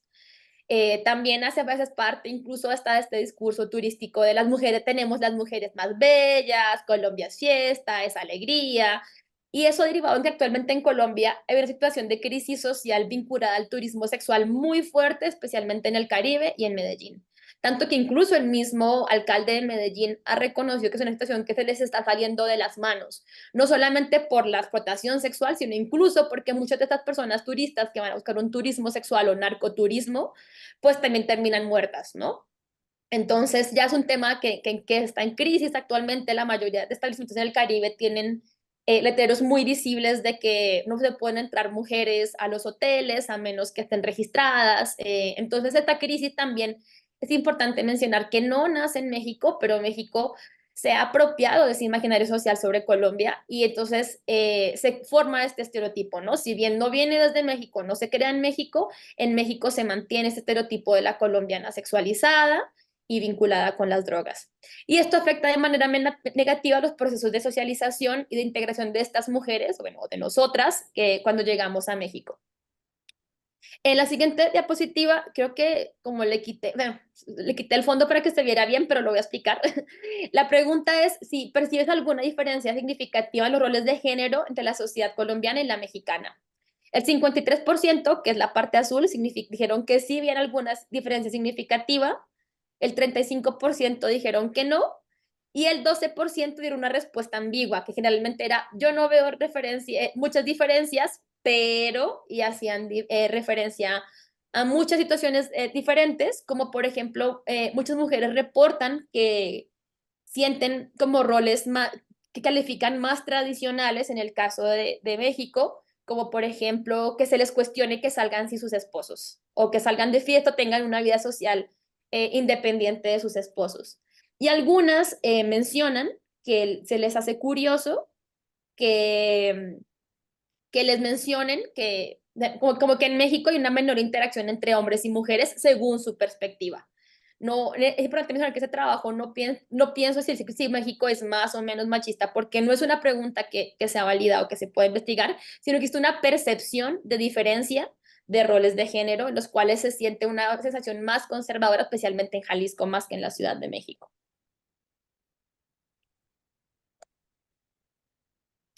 Lo que sí es importante mencionar es que la mayoría de estas mujeres encuestadas, es decir, 15 de 17 mujeres, mencionaron que sí han vivido situaciones incómodas e incluso violentas vinculadas a estos estereotipos sobre Colombia, principalmente por la hipersexualización y en segundo lugar por el narcotráfico. Y varias de estas situaciones derivaron en algún tipo de acoso sexual que nos hacía sentir inseguras. Como por ejemplo, una mujer de Medellín, que es un acento muy particular, señala que le da miedo hablar en los Ubers o en los taxis con su acento, porque terminan en conversaciones tipo, tráeme una colombiana, te tienes pareja acá, dame tu teléfono, o empezar a mandarle mensajes. Entonces, es importante que solamente 2 mujeres señalaron no haber habido situaciones de acoso, y una de ellas señala, o sea, lo justifica mencionando que pues es una mujer evidentemente lesbiana y que por ese sentido ya cree que la diversidad sexual se maneja de una manera diferente. Pero la mayoría de mujeres que se consideran heterosexuales o bisexuales hablan de este tipo de hipersexualización. Entonces, estos estereotipos de género que se mencionan están principalmente atravesados por la sexualización y el narcotráfico. 16 de las 17 mujeres reportaron tener algún tipo de contacto en los cuales se les hace referencia a su sexualidad o al narcotráfico. Y muchas de estas mujeres perciben que sus entornos, la idea de las mujeres colombianas es como que son muy fáciles o muy sexuales, y por eso, digamos, hago referencia a la práctica del baile, porque el baile en Colombia es una situación que no implica un interés sexual y que a las mujeres sienten que se ve como una insinuación sexual o un coqueteo cuando bailan con alguien en México.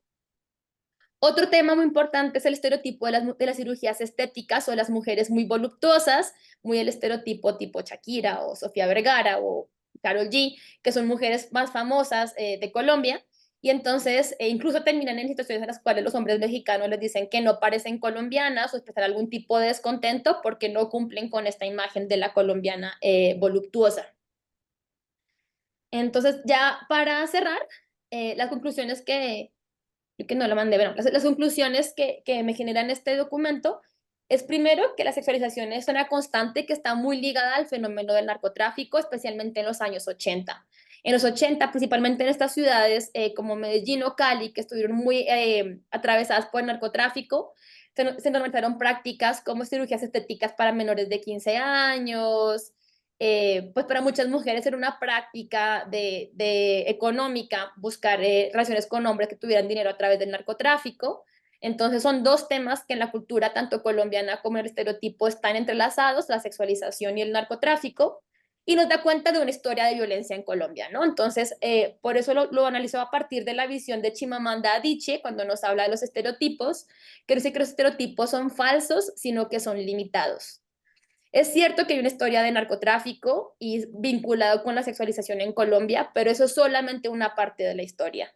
Entonces, lo que busca este artículo, lo que busca esta presentación es que no solamente nos limitemos al estereotipo de la colombiana sexualizada por el narcotráfico, por las telenovelas como Sin tetas no hay paraíso, que aparte hay como 5 versiones de eso, o Las muñecas de la mafia, sino que también es importante pues cuestionar esta historia única sobre Colombia. ¿Y eso cómo se hace? Conviviendo con personas colombianas y escuchando la misma diversidad de estas mujeres y personas colombianas en México. Y con esto pues cierro mi presentación.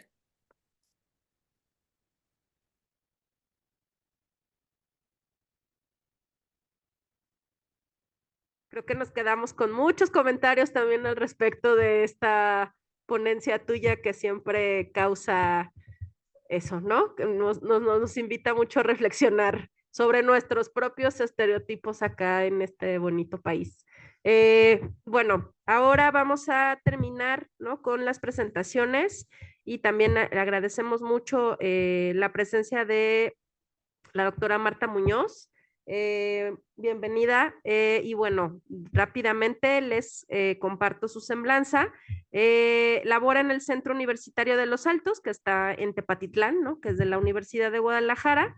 Es doctora en Geografía y Ordenación Territorial por el Centro Universitario de Ciencias Sociales y Humanidades, de la UDG también, miembro del Sistema Nacional de Investigadores, nivel candidata, y sus principales áreas de investigación es la migración internacional, migración interna, también la migración y género, los cuidados, el trabajo femenino, emprendimientos y su importancia económica y cultural. De hecho, también participó ya en otra mesa, ¿verdad? Sobre emprendimientos, aquí mismo. Sobre emprendimientos de mujeres. Así que bueno, pues, y algunas de sus publicaciones pues son artículos y capítulos en libros precisamente dedicados tanto a temas de migración, pero también a temas de emprendimientos y trabajo femenino. Muchas gracias, doctora, y adelante hasta por 20 minutos, por favor. Sí, muchas gracias. Bueno, no sé si está mi presentación por ahí para que me ayuden a compartirla, por favor. No es esa es la de la mesa anterior. La mandé. Se llama retornos. Retorno inverso. Se llama retorno inverso. Así, por ahí estaba. Sí, la última de ahí. Ajá. Gracias. Esa es. Muchas gracias.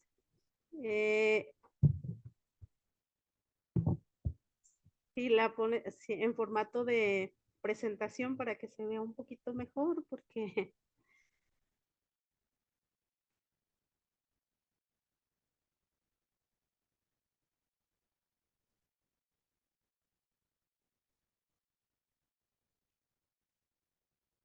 bueno, listo.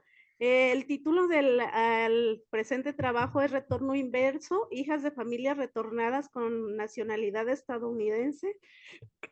Una propuesta, un pase para la visa de residencia para sus esposos.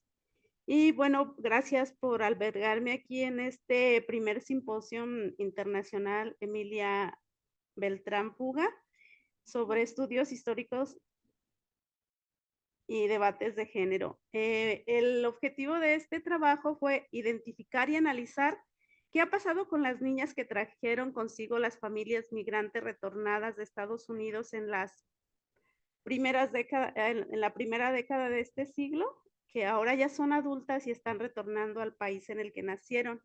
Por eso este es el título de Retorno Inverso. Entre Estados Unidos y México hay un constante ir y venir en las diferentes etapas de la vida, pero cuando le nombramos retorno, no es cuando vienen de vacaciones, sino cuando vuelven a instalarse otra vez en México de forma, digamos, se dice definitiva, pero ya vemos que en esto no hay definitividades, en cualquier momento pueden tomar la decisión de regresar si se los permite su situación migratoria. Y bueno, también es analizar las prácticas de estas chicas que ya retornan casadas con un ciudadano mexicano que sigue teniendo en su imaginario la idea de ir a Estados Unidos, de ese sueño americano. Y bueno, la problemática que aquí se analiza es que las cifras de retorno en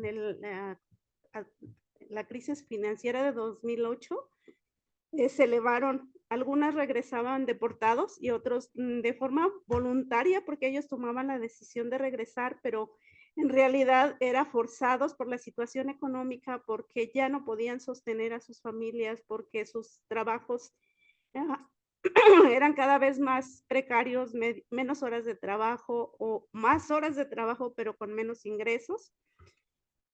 Y bueno, ahora que estas chicas ya crecieron, estamos viendo una situación diferente. Cuando llegan a los retornados, sobre todo los que no tienen la ciudadanía o la residencia, ven en sus hijos nacidos en Estados Unidos que tienen doble nacionalidad como la posibilidad del retorno.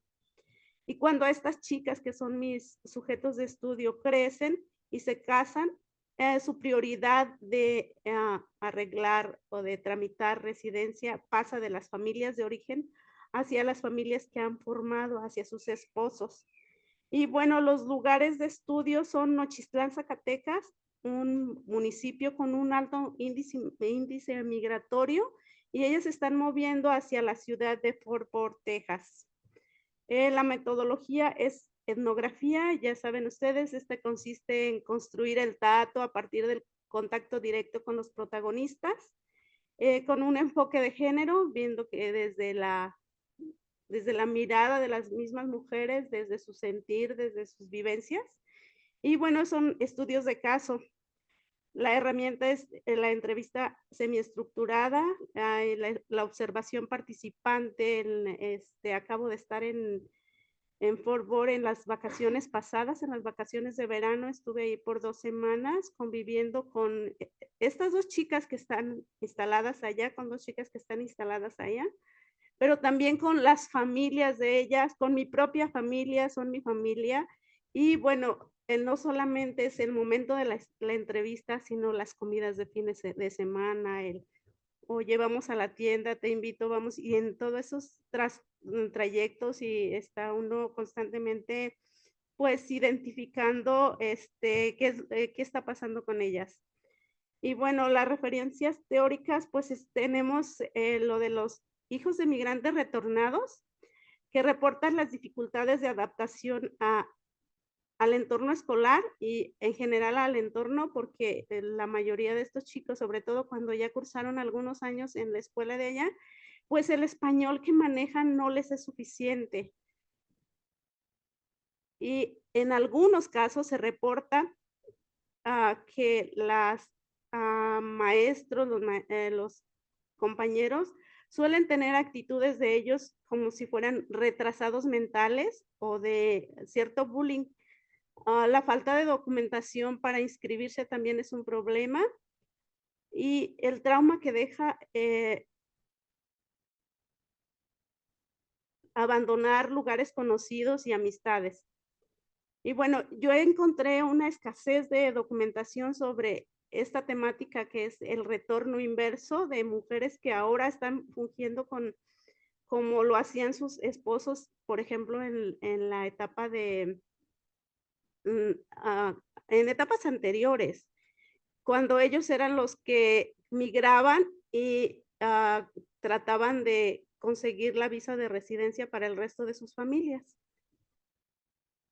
También migración femenina, migración y género, y pues también incluiría lo de las nacionalidades y estas cosas. Y bueno, los hallazgos que encontré que los motivos para retornar los principales son económicos, quieren tener una mejor calidad de vida, los salarios allá son más altos, por ejemplo, lo que ganan en un día, pues podría ser lo que ganaran acá en una semana o más.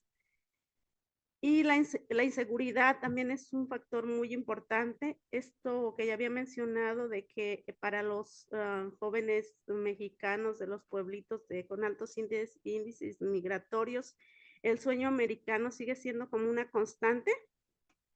Y bueno, también encontré que a los lugares donde retornan es a donde tienen un anclaje familiar, ciertas redes de apoyo y no a donde vivieron. Las chicas que entrevisté, dos de ellas nacieron en Los Ángeles y vivieron en Los Ángeles, otra en Nevada, y están retornando a Fort Worth porque ahí es donde tienen sus familias, el apoyo familiar.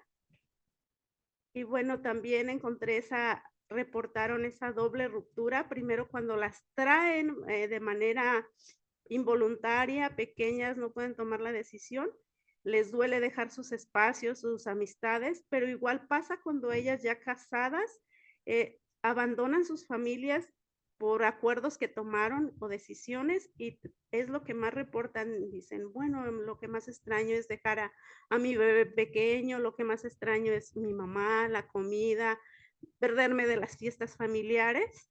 Y bueno, identifiqué como 3 tipologías con relación a la posición ante volver o no a Estados Unidos. Una de estas es que se contraen matrimonio o forman pareja y inician el trámite para la visa de residencia de sus esposos, pero solo van a dar a luz y vuelven a México y esperan la visa de residencia aquí. Eso tiene que ver con el estatus económico. Si el marido o ellas tienen la capacidad de hacer esos pagos para el trámite y para el traslado, pues se quedan. Y hay otro perfil que es retornar a Estados Unidos, solicitar la visa de residencia del marido y quedarse allá para trabajar y reunir el dinero para propiciar ese reunificación familiar. Y bueno, hay un tercer posición que también está por ahí presente, no solo entre las chicas, sino también entre los chicos, que es no tener el menor interés de regresar a Estados Unidos a trabajar, sino dicen, no, que yo a lo mejor voy un día de vacaciones a conocer, a pesar de que tienen la doble nacionalidad, se sienten más mexicanos y prefieren terminar una carrera profesional. Las diferencias que hay entre los hijos y las hijas es que los niños los mandan más constantemente a pasar temporadas en Estados Unidos para que dicen no pierdan el inglés. Son temporadas, son estancias discontinuas. Por ejemplo, suelen cursar un año escolar allá y otro acá, o incluso no terminar el año escolar y regresar, porque están con su familia, sí, con sus tíos, con sus abuelos, pero la familia nuclear la extraña, les hace falta, sufren la separación, entonces están yendo y viniendo. Y a las chicas lo común es que no las dejen ir hasta que cumplen mayoría de edad o no las estén enviando, porque consideran que las niñas necesitan como mayor protección, que no las pueden dejar solas por ser mujeres. Y bueno, también otra diferencia que encontré es que es más frecuente que la prioridad de tramitar los papeles de residencia pasen de la familia de origen a al esposo y que es y bueno, aquí están les hablo brevemente de los casos. Los nombres que utilizo son seudónimos, pero en realidad son nombres muy, muy parecidos a los que son los originales. Tenemos a Ariadna, de 22 años. Ella llegó de México a los 5 años. No tuvo problemas para la escolarización porque como empezó desde kinder, ese no fue un problema para ella. A los 18 años, al terminar la preparatoria, formó pareja con un chico de su misma edad que también estaba en la preparatoria y no regresó a Estados Unidos hasta los 19 para dar a luz a su primer hijo, ya con el trámite de residencia iniciado. Y bueno, después fue 2 meses antes, a los otros 2 meses después de que nació el bebé, retornó a México. Como al año y medio de que nació su primer hijo, se volvió, tuvo otro bebé, otra vez fue para que naciera allá. Y bueno, les decía que en este caso el esposo tiene más o menos solvencia económica, tiene una fábrica de paletas heladas que vende a familiares de él que tienen paleterías en Aguascalientes, tiene su propia paletería ahí, entonces pues como que la necesidad de dólares para pagar los trámites para la visa de residencia están resueltos. Y bueno, aquí tengo un pequeño testimonio de ella que dice, yo no podría estar allá sin mi esposo y mis bebés. El tiempo que fui para que mis niños nacieran y tuvieran su acta de nacimiento de allá fue muy difícil. Y es que y eso que no tenía que trabajar, prefiero que nos quedemos y vayamos todos juntos cuando llegue la green card de mi esposo. Y bueno, está el segundo caso, que es Melanie, de 24 años. Ella llegó a los 10 años a México. Reporta que sí tuvo muchos problemas para poder cursar los primeros años de la escuela, que recibía clases extracurriculares en la tarde, clases voluntarias por parte de su maestra, nadie se las pagaba, que no hubo bullying ni nada de eso, porque en este pueblito es muy frecuente que durante cualquier momento del año escolar lleguen niños de Estados Unidos y que todos están acostumbrados a que hablen con acentos diferentes. Así es que eso no es un problema. A los 17 años se embarazó. Por parte de la madre, no de ella, hay ahí como que una historia donde relata que siente cierta presión por parte de la madre de este chico porque se casaran y dice, quería que se casara con mi hijo porque tenía papeles. Y cuando ella migró a Estados Unidos para que naciera el bebé y regresó, como que siente la madre de ella que la mandaron a trabajar y la obligaron a que dejara el bebé en casa de la suegra, nunca en casa de su mamá de ella. Entonces, la madre de Melanie siente que había como una cierta urgencia porque sí se casara con el hijo con este chavo, porque sí se fuera a trabajar a conseguir dinero para arreglar el trámite de residencia de su hijo, y la presión la ejercía quedándose con el baby.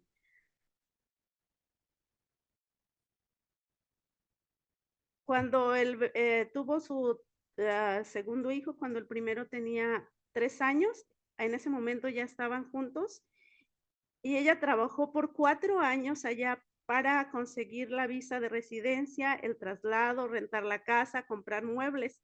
Pero en un momento cuando el esposo llegó allá, cada vez como que fue recuperando, por decirlo así, ese papel de proveedor único. Y en este momento dice que ella ya no trabaja porque no tiene quien le cuide los niños, tiene quien lo lleve a la escuela, quien lo recoja. Y bueno, su testimonio dice: extraño trabajar, tener mi propio dinero. Mi esposo no quiere que trabaje para no dejar a los niños en manos de cualquiera. Mi tía que cuidaba a mis niños fue a México a cuidar a su mamá que está enferma. Pero a mi parecer que él es, pero me parece que él se queda,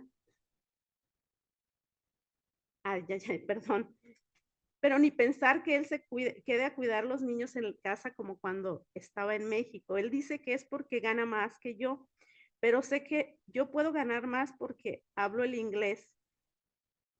Yo ya era gerente de área de una tienda departamental. Y bueno, tenemos el último caso de Antonella, de 29 años. Ella llegó a los 11 a México. Ella comenta que lo más difícil de emigrar a esa edad fue extrañar sus amistades y dejarlo todo.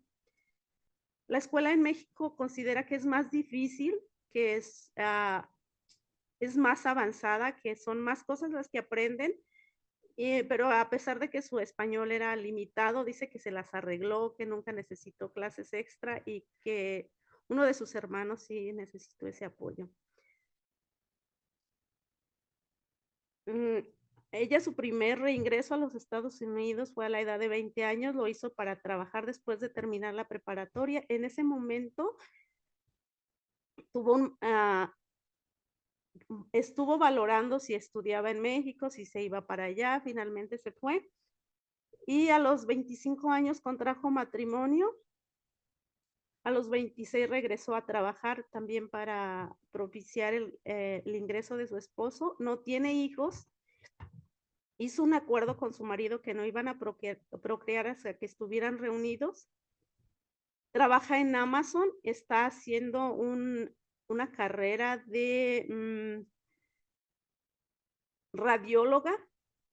Trabaja por las noches y en el día va a clases. Me contó que ya su trámite de residencia está casi por concluir. Está compartiendo la casa con 2 hermanos varones más chicos que ella.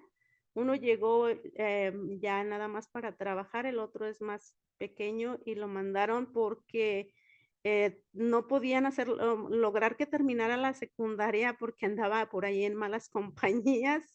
Tenían mucho miedo de que se involucrara con los grupos del crimen organizado, entonces sus papás lo mandaron para allá, no quería irse. Finalmente se fue, está estudiando y trabajando, como que sienten que lograron reencauzarlo. Y bueno, su testimonio de ella es: mi proyecto de vida es reunir a mi familia, terminar una carrera de radióloga, viajar a México de vacaciones a lugares bonitos como playas y ciudades coloniales, conocer muchos lugares del mundo. Va a tener máximo 2 hijos y piensa que van a trabajar ambos, su marido y ella. Entonces es como su proyecto ideal de vida. Y bueno, aquí les comparto unas cuantas imágenes del contexto en el que ellas viven. Fort Worth es una ciudad que empezó a crecer bastante con los migrantes que se trasladaron del estado de California porque En California, sobre todo en Los Ángeles, las rentas y las casas eran muy caras. Entonces, cuando un migrante toma la delantera, va como los demás de su red cercana lo van siguiendo si ven que hay buenas oportunidades. Entonces, aquí tenemos una birrería que es propiedad de personas de Nochistlán, Zacatecas, mercaditos de carnicerías tipo supermercados, en los tiendas de artículo que van al público latino, pues tienen como más resaltados los nombres en español. Por ejemplo, aquí vemos tortillería, aquí carnicería y abajo la otra en pequeñito. Y bueno, creo que estoy al límite de mi tiempo. Gracias. Sí, de hecho, sí, un aplauso por favor para todas nuestras participantes. Muchas gracias, doctora Marta. Y bueno, la verdad es que podemos observar que son temas que tienen sus particularidades, pero sin duda hay precisamente, ¿no? Todo el análisis desde la perspectiva de género nos permite identificar cosas que son muy similares. Entonces, bueno, vamos a abrir un espacio para el diálogo, algunas preguntas, comentarios que deseen hacer tanto las participantes como las personas que nos acompañan aquí en el salón. Entonces, bueno, pues abrimos este espacio para cualquier comentario o pregunta que haya.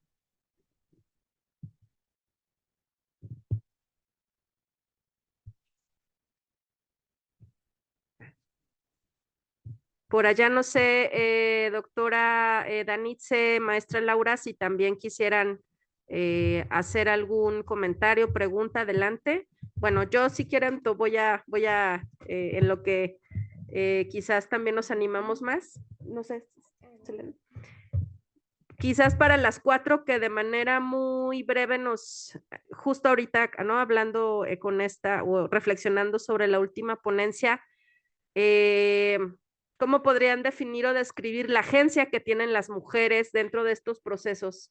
Porque sin duda creo que hay contrastes muy importantes entre lo que nos presenta, por ejemplo, la doctora Elizabeth, ¿no? Con esta agencia de mujeres más activa y casos como lo que nos presenta la doctora Marta, en donde aun cuando las mujeres están en una ventaja en un estatus o en una ventaja migratoria por ser ciudadanas americanas, esa ventaja parece que se difumina bajo los estereotipos y los roles de género donde ella ya, ¿no? Tuvo que o decidió también tener un trabajo fuera de casa, porque eso también es algo que luego seguimos, ¿no? Mencionando. Por supuesto que las mujeres trabajamos en casa, ¿no? Pero bueno, con todo y las ventajas de este caso que nos presenta la doctora Marta, de esta mujer que tiene, digamos que incluso podría hasta tener más posibilidades de negociación con una pareja, siendo ella la que otorga ¿no? La residencia o el vínculo familiar es por ella, aún así, pareciera que esa ventaja o esa agencia se difumina dentro de nuevo, ¿no? Dentro de los roles, los estereotipos, las imposiciones de género. Entonces, bueno, para las 4, ¿no? Un poco como desde dónde ven esa agencia de las mujeres o incluso desde dónde ven que se puede resignificar también esa agencia en los espacios en los que están. No sé, si quieren en el orden que dimos las participaciones, sí, adelante, doctora Danitze. Bien, muchísimas gracias. Yo creo que antes de intentar contestar la pregunta que nos hace Sandra, ¿sí? Me gustaría comentar que me pareció muy importante esta nota que hace la doctora Laura previo a comenzar su exposición, donde dice, bueno, es que este tema surge porque es una experiencia propia, ¿no? Entonces, justo me parece que muchas de estas experiencias, incluso nuestra compañera que acaba de exponer también dice, surge porque es un contexto en el que me desarrollo, ¿no? Me toca ir de vacaciones y esto. Y también mi investigación nace de esta necesidad de resignificar y entender lo que en su momento fue mi experiencia también. Entonces, yo creo que un poco se liga con la respuesta que estamos buscando para la pregunta que nos acaba de hacer, ¿no? Si yo dijera, bueno, fui partícipe de este grupo de discusión también, y digo, una manera que yo encuentro desde mi experiencia como alguien que pudiera ser como agente de cambio en las situaciones, o por lo menos visibilizar las problemáticas de las jóvenes, es precisamente a través de esta trinchera de la educación, ¿no? De esta trinchera académica donde podemos visibilizar y nombrar los problemas que están surgiendo, y problemas suena feo, como estas cuestiones, estas dimensiones, estas experiencias que están viviendo las mujeres, ¿no? Y en el caso específico de las jóvenes que participan también en el grupo de discusión, yo me atrevería a decir que su agencia viene precisamente bueno, yo ya migré, yo ya tengo esta experiencia y hago uso del idioma inglés para poder trabajar, para poder decir, esta es mi identidad, para poder decir, yo soy diferente a ti por esto, pero también somos iguales por cuestiones de derechos, pero también somos iguales por cuestiones de género, pero también somos iguales por cuestiones de que estamos buscando lo mejor para nosotros y también para esas familias que conformamos, ¿no? Entonces, por ahí va un poquito como mi participación en ese respecto, y de nuevo, vuelvo a decirlo, considero que retomarlo desde nuestra postura académica es ya en sí eh, una manera de visibilizarlo, y también es una manera de agencia que tenemos nosotras como académicas, ¿no? Gracias. Muchas gracias, doctora. Sí. Bueno, eh, bueno, yo creo que lo que nos guía en muchos casos es el interés como personal, subjetivo y casi autoetnográfico, ¿no? Hoy recientemente, yo me acuerdo cuando estaba estudiando en sociología aquí en la UDG, no hablábamos de la autoetnografía, no, es el tema de hoy, ¿no? La autoetnografía, más allá de la distancia académica y todo eso, hoy podemos hablar de lo que a nosotras como mujeres y profesionales nos implica hablar de esos temas, ¿no? Yo les cuento que yo estuve como en una crisis cuando estaba trabajando con estas mujeres, precisamente por eso, porque yo siempre estuve distante a trabajar temas de violencia, porque me trasciende, ¿no? Es un tema que yo personalmente no puedo trabajar. Pero en ese momento de mi vida, en ese momento donde yo estaba colaborando con otras mujeres, pensé que era el momento que yo ya estaba lista para hablar de esos temas tan difíciles, ¿no? Para mí personalmente, como yo como investigadora iba a ponerles nombre e historia a esas voces y presentarlo en público incluso, ¿no? Entonces sí creo que es un tema también de ética, es un tema de cómo como profesionales presentamos a los otros, ¿no? Como en antropología hacemos, y también hasta dónde están nuestros límites, ¿no? Como hacedoras de conocimiento, digamos, y hasta dónde vamos a evidenciar la historia de los otros, cómo estamos usando ese conocimiento, un poco como lo que el decolonialismo está diciendo, ¿no? Que los antropólogos o los científicos sociales estamos viendo a los otros como objetos, ¿no? Que ha sido pues lo de siempre en la antropología, por lo menos, ¿no?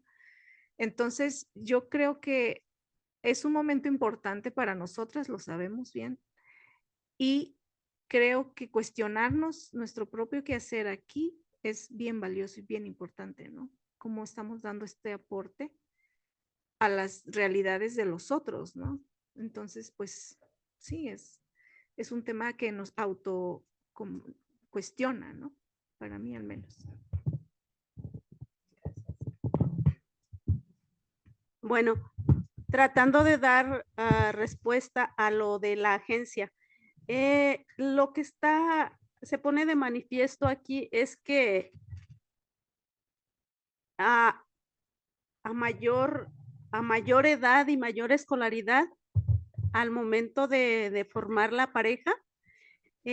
O en este caso, las que tuvieron que contraer matrimonio, y digo tuvieron que hacerlo forzadas porque se embarazaron antes de casarse, y todavía las familias son muy tradicionalistas en cuanto a esto. Entonces, tú ya estás estás embarazada, tu mejor salida es contraer matrimonio, y eso al tener 16 o 17 años, en ese momento como que sí se ve que tienen menos capacidad de tomar decisiones y de negociar. Sí, es como esas cosas que están haciendo, sí se ve que se ven forzadas. Por ejemplo, en el caso de Melanie, ella dice, extraño trabajar, y no se refiere exactamente, como usted lo dice, a hacer actividades que le cuesten un esfuerzo físico, sino a actividades que les sean remuneradas, y esa posibilidad de decidir qué hacer con esos ingresos.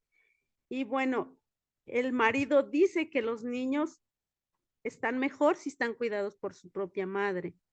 Entonces sí es algo que ella se da cuenta cuando lo expresa, sabe, pero no ha tenido la capacidad de negociarlo. Por otra parte, tenemos a Antonella, que ella sí desde un principio dijo, no me voy a embarazar hasta que estemos juntos, y llegaron a ese acuerdo. Y bueno, cómo se ve ella en un futuro suena bastante bonito. Necesitaríamos saber qué ocurre en el momento que el marido llegue y a ver a qué acuerdos llegan. Y bueno, sí quiero retomar lo que acaba de decir aquí mi compañera de mesa sobre el usar la información. Cuando uno hace una entrevista, sobre todo estas entrevistas que he hecho yo, que buscas un momento en que estés a solas con esta persona para que se sienta cómoda, llega un momento en que son demasiado vulnerables y te cuentan cosas que a lo mejor no habían pensado contarte. Y en el momento que las está redactando, sí siente uno eso, ¿la estaré traicionando? Tengo que redactarlo y pasárselo a ella para que lo lea y me autorice. Es como una coautoría, no es solamente que tú eres el sujeto, y sí estamos acostumbrados a decir el sujeto de estudio, pero creo que sí debemos migrar a esa parte de donde yo no soy la que estoy mirando por acá con una lupa y tú eres el bicho que estoy analizando, sino que eres un ser humano, y antes de compartir todas estas cosas, sí debemos como revisarlas. Comparto la idea con usted, aunque tal vez no lo he hecho del todo a la práctica, no lo he llevado a cabo del todo, pero creo que sí lo tenemos que hacer.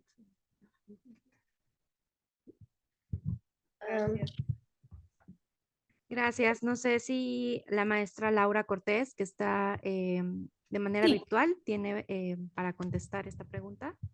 Sí, sí, muchas gracias.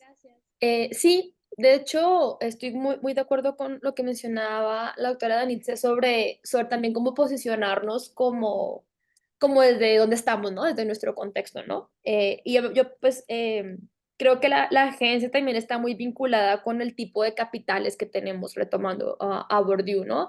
Nuestro capital social, cultural, económico, y en ese sentido, pues hay una diversidad de estrategias, ¿no? Nosotras lo hemos observado en el trabajo de caminantas, y que en nuestro caso concreto fuimos mujeres con educación profesional en las ciencias sociales, que cuando en un momento de crisis, por no tener permiso de trabajo, pues decidimos organizarnos a través de lo que teníamos y sabíamos hacer, que era pues la academia, ¿no? Porque vinimos a México a estudiar. Otras mujeres que vienen con otros intereses tienen estrategias diferentes para la integración, ¿no? Como por ejemplo, muchas desarrollan habilidades en venta que no sabían que tenían, pero de repente ya saben vender bien, y entonces depende del contexto de cada persona. Entonces yo creo que también es importante verlo como una diversidad de posibilidades de agencia, y nosotras pues posicionarnos desde donde estamos, pero pues también es muy diferente. Por ejemplo, también el caso de las madres también es visible que en muchos casos de migración la madre es la que empieza como con este proceso de integración tanto suyo propio como el de sus hijos e hijas, o a veces hasta de su pareja. Son más dadas a estos espacios de socialización, ir a buscar, como con los ejemplos que pusimos aquí, ¿no? De salir a hacer comunidad. Eso también pues tiene un impacto positivo en la vida de sus familias. Entonces depende pues del contexto de cada mujer, pero todas tenemos diferente capacidad de agencia ante diferentes situaciones, ¿no? Por ejemplo, en la tesis también establecimos con la profe Ophelia 3 categorías de análisis, siendo la primera pues una categoría estructural, ya hablando del sistema legal, lo que es más complicado entrar a manejar, como por ejemplo el Instituto Nacional de Migración, la Ley de Migración, todas estas posibilidades que pues es un ejercicio de incidencia si uno desea hacer algo. Luego está la parte de la socialización, en la cual uno pues ya sabe cómo se relaciona con las personas mexicanas u otras personas migrantes. Y en tercer lugar, pues nuestra propia subjetividad, nuestra idea de la identidad que va cambiando a través de la migración. Entonces, pues también tiene que ver con nuestros diferentes capitales y con el contexto de cada situación, ¿no? Es más fácil tener agencia al momento de crear comunidad en espacios compartidos que ir a hacer un ejercicio de incidencia en el Instituto Nacional de Migración. Depende del momento. Gracias. Pues bueno, para ir cerrando esta jornada, yo tengo también unas preguntas que me surgieron, pero ya estamos creo que casi a unos minutos de terminar. Me parece que lo que hemos visto en esta mesa son la diversidad de las prácticas migratorias, ¿no? Y como nos lo decía la doctora Elizabeth, también los tiempos biográficos son tan diversos que sin embargo la condición de género también nos permite ver ciertos patrones, ¿no? Si vemos estas 4 ponencias, también está este tema de las violencias, ¿no? Incluso ahorita mismo, como nos lo decía la doctora Ileana, ¿no? Lo que está aconteciendo en Culiacán, ¿no? Y pensaba también en el valle de San Fernando, ¿no? Como las diversas mujeres centroamericanas, ¿no? Tienen a sí mismas diversas prácticas de autocuidado, ¿no? Porque creo que ahí valdría la pena, ahí va mi pregunta, ¿no? En esta diversidad, porque vemos que algunas salieron por diversos tipos de violencia, ¿cuáles serían estas estrategias de autocuidado en la salud mental, ¿no? De estas mujeres centroamericanas? Y pensando también, como ahora nos comentaba la maestra Laura, ¿no? Es, coincido, es evidente que el posicionamiento de estas mujeres, ¿no? En el espacio social nos va a detonar o va a detonar en ellas más que nada el tipo de estrategias. Y precisamente creo que es como una de las categorías clave, porque lo que preguntaba hace un momento la doctora Sandra, ¿no? La capacidad de agencia. Ya hablar de estrategias, estamos diciendo que a pesar de estas condiciones que son, que constriñen, ¿no? A la vida de las personas, en lo cotidiano, ¿no? Todo mundo tenemos como esta posibilidad, ¿no? De poder tener como una creatividad social, ¿no? Y dar respuestas a aquellas, digamos, a esos condicionantes que nos están atando. Entonces, pues yo tendría nada más esta pregunta y... Sí, claro. Bueno, esa es otra cosa que me pareció bien relevante y súper interesante, ¿no? Porque generalmente lo que vemos en la migración es de que, bueno, son mujeres, digamos, de bajo ingreso, indocumentadas, la gran mayoría que tienen escuela primaria o secundaria tal vez. Entonces, la idea tradicional del ser mujer y madre van vinculadas y no lo cuestionan, ¿no? Entonces, lo que yo me encontré en algunos casos es que sí, efectivamente soy mujer y soy madre al mismo tiempo, ¿no? Pero tienen esta sensación de que, pero si yo me informo, voy a estar adelante de mi vecina que está pagando el alquiler, que la están estafando, que no tiene otros recursos más que la conversación con los vecinos, ¿no? Porque siempre está uno como pegadito, ¿no? Porque entre más seamos, somos más fuertes, ¿no? Es lo que se piensa. Entonces, en el caso de ellas, el autocuidado en la salud mental, y es una de las políticas actuales de la actual, que sería presidenta municipal de Los Ángeles, del condado, que está como promoviendo la salud mental en todas las áreas, ¿no? Entonces dan talleres, el montón, por Zoom, por como pueden, en todas las agencias. Hay miles de dólares invertidos en la salud mental porque fue un proyecto político, ¿no? Entonces es como de lo que se está hablando. Pero sin embargo, en las escuelas, que son estos pequeños centros que tienen un presupuesto dedicado para poder invitar a otras agencias a hablar sobre estos temas, lo están usando. Y cuando uno se acerca con ellas, la primera necesidad es: quiero ser escuchada y estoy aquí para que me escuchen, casi que haciendo fila, ¿no? Para que, oh, es mi turno, es mi turno. La semana pasada no me tocó, me tocó, o me toca. Entonces, tal, conversarlo, hablarlo y estar adelante en los recursos de información. Para mí también fue súper impresionante ver cómo están actualizadas en las leyes de migración, por ejemplo. Es el tema que las atañe. El uso de drogas en las escuelas preparatorias es altísimo. El fentanilo, se murieron el año pasado como unos 20 jóvenes por el uso de, pues, ¿no? Consumo de fentanilo. Entonces, bueno, ese es un tema grande, ¿no? Entonces ellas están preocupadas por sus hijos y por ellas mismas. Si yo me informo de lo que está pasando en la calle, mi hijo no va a ir al parque a tal hora. No voy a dejar que se junte con estos amigos del barrio donde hay estas pandillas, ¿no? De las maras, ¿no? Entonces, para ellas el autocuidado viene de la información, leer las noticias, comentar, hablar, discutir. Ahí está su autocuidado y es bien activo, ¿no? La agencia ahí está: oye, hay una nueva ley, veámosla, revisémosla, traigámoslo y discutámoslo en el centro de padres, ¿no? Que hay un nuevo recurso, aquí está, leámoslo juntas. Ese es el autocuidado y es bien interesante, pienso yo. Bueno, pues creo que es, muchas gracias, doctora. Esta condición también intersticial, ¿no? Que tienen, yo diría, y a lo mejor nos daría más pauta para pensar, ¿no? Hemos visto cómo allá mismo hay este cuidado para que los hijos, ¿no? La propia, pues digamos, las propias familias, evitar que caigan en cierto tipo de prácticas. Pero también hemos visto con los casos de aquí presentados para México, que también está esa preocupación. Entonces, yo diría, ¿no?